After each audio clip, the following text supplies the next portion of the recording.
नमस्कार। पिछले वीडियो में मैंने आपको ये बताया था कि हमारे देश में जो मल्टी एसेट म्यूचुअल फंड जो चल रहे हैं, वो different asset asset management companies run कर रही हैं। तो कुल 40 से ज़्यादा एसेट मैनेजमेंट कंपनीज़ हमारे कंट्री में हैं।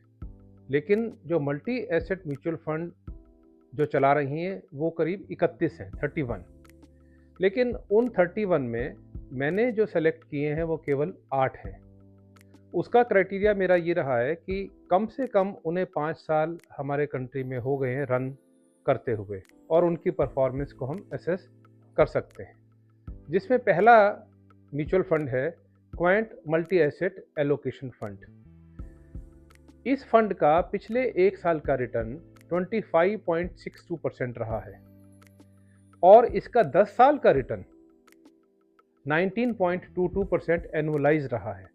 इसका मतलब ये है कि हर साल इसने एनुअलाइज्ड 19.22% रिटर्न दिया है।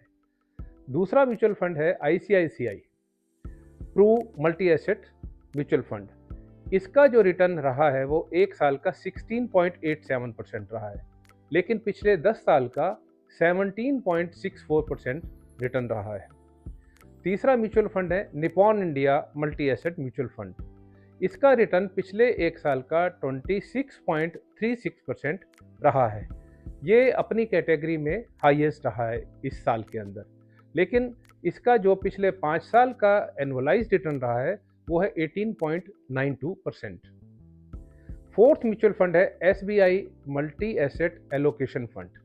इसका 1 साल का रिटर्न रहा है 22.53%, लेकिन इसका पिछले 10 साल का एनुअलाइज्ड रिटर्न रहा है 13.1%। फिफ्थ नंबर पर है Tata multi asset allocation fund, जिसका 1 साल का रिटर्न रहा है 17.25% और पिछले 5 साल का एनुअलाइज्ड रिटर्न रहा है 16.57%। सिक्स नंबर पर है HDFC multi asset allocation fund, जिसका 1 साल का रिटर्न रहा है 16.04% और 10 साल का एनुअलाइज्ड रिटर्न रहा है 12.73%। 7 नंबर पर है UTI multi asset allocation fund, जिसका एनुअलाइज्ड रिटर्न रहा है पिछले 1 साल का 14.22% और 10 साल का एनुअलाइज्ड रिटर्न रहा है 12.84%। और 8th जो म्यूचुअल फंड मैंने सेलेक्ट किया है वो है axis multi asset allocation fund, जिसका 1 साल का रिटर्न रहा है 22%, लेकिन 10 साल का एनुअलाइज्ड रिटर्न रहा है 13.15%। यहाँ मैं यह क्लियर करना चाहता हूँ कि ये जो सीरियल है ये प्रेफरेंस के हिसाब से नहीं है। मेरे अनुसार जो टॉप फंड्स हैं वो है क्वांट, आईसीआईसीआई, निपॉन, एसबीआई और टाटा। ये मल्टी एसेट कैटेगरी के अंदर ये टॉप 5 हैं। इनमें जो एनुअलाइज्ड रिटर्न रहे हैं या उनके पिछले 5 साल के रिटर्न रहे हैं, जैसे कि निपॉन और टाटा के अंदर, या बाकी तीनों में जो 10 साल के एनुअलाइज्ड रिटर्न रहे हैं, आप किसी में भी कंपेयर करके इन्वेस्ट कर सकते हैं। फैक्चुअली ये जो पांचों इन्वेस्टमेंट फंड्स हैं बहुत अच्छा परफॉर्म कर रहे हैं अपने इस कैटेगरी के अंदर। लेकिन मैं आज के यूथ से एक सवाल पूछना चाहता हूँ कि क्या वास्तव में आप एक बहुत बड़ा फॉर्चून क्रिएट करना चाहते हैं? I hope your answer is yes. तो ऐसी स्थिति में मैं आपसे 2 चीज़ें ज़रूर शेयर करना चाहूँगा। आपने वॉरेन बुफे का नाम सुना होगा, जिन्होंने हमेशा ये सजेस्ट किया कि आपको इन्वेस्टर को 2 चीज़ों से हमेशा बच के रहना चाहिए। पहला है ग्रीड और दूसरा है फ़ियर। ग्रीड का मतलब ये है कि कई बार मार्केट इतनी ज़्यादा ऊंची चली जाती है, चाहे वो स्टॉक मार्केट हो, चाहे फॉरेन एक्सचेंज हो, चाहे रियल एस्टेट हो या कमोडिटीज़ हों। अभी हाल में ही देखिए, चांदी 2 दिनों में 4 लाख से 3 लाख से नीचे आ गई। आपको ग्रीड नहीं रखनी चाहिए। और दूसरी बात है फ़ियर, आपको डरना भी नहीं चाहिए। तो जब इस तरह की जो परिस्थितियां होती हैं, उनका आपके ऊपर कोई असर नहीं होना चाहिए अगर आप लॉन्ग टर्म के इन्वेस्टर हैं तो जो मैं आपको स्ट्रेटजी बताना चाह रहा हूं वो है लॉन्ग टर्म की। यदि आप 25 साल के हैं तो 35 साल की स्ट्रेटजी, 30 साल के हैं तो 30 साल की स्ट्रेटजी। और मैं ऐसा कुछ आपको गाइड करना चाहता हूं कि जिससे आप एक बहुत बड़ा फॉर्चून क्रिएट कर सकें।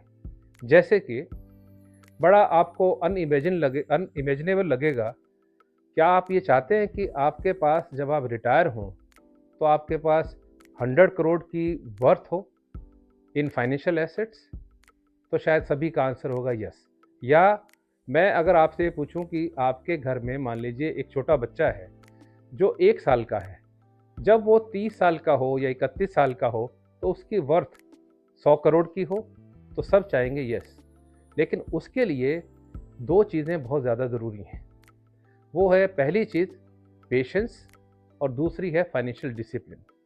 यदि आप पेशेंटली इन्वेस्ट करते हैं और मार्केट में किसी तरह के भी अपहीवल्स आते हैं, किसी तरह के डाउन्स आते हैं, किसी तरह के अप्स आते हैं, एक्सुबरेंस होती है मार्केट के अंदर, आप उन सब चीज़ों से दूर रहते हुए अपने लॉन्ग टर्म टारगेट को ध्यान दीजिए। तो वो है पेशेंस और दूसरा है फाइनेंशियल डिसिप्लिन। चाहे कैसी भी परिस्थिति हो, आपने डिसइन्वेस्ट नहीं करना। आपने देखा होगा कि जब 2020 में कोविड आया दुनिया के अंदर तो सारे स्टॉक मार्केट आधे रह गए, लेकिन कुछ समय बाद जब कोविड समाप्त हुआ तो उससे ज़्यादा मार्केट जो है वो बढ़ी, वो 100% से ज़्यादा उन्होंने रिटर्न दिया। तो अल्टीमेट विनर वो होता है जो लॉन्ग टर्म के लिए इन्वेस्ट करता है। अगर आप ये सोचते हैं कि आप मान लीजिए आप 25 साल के हैं, आपने नई जॉब स्टार्ट की है और आप 60 साल में एक बहुत बड़ा फॉर्चून क्रिएट करना चाहते हैं, तो आपको फियर और ग्रीड जैसे फैक्टर से दूर रहना पड़ेगा और आपको अपने अंदर पेशेंस लानी पड़ेगी और इसके साथ साथ फाइनेंशियल डिसिप्लिन लाना पड़ेगा। कुछ भी हो, आपको इन्वेस्टमेंट ज़रूर करनी है। तो ऐसी क्या स्ट्रैटेजी है जिससे हम इतना बड़ा टारगेट अचीव कर सकते हैं, उसके लिए मैं कुछ आपको टेबल्स दूंगा, कुछ आपको कैलकुलेशन दूंगा। वेट कीजिए मेरे अगले वीडियो के लिए। Thank you.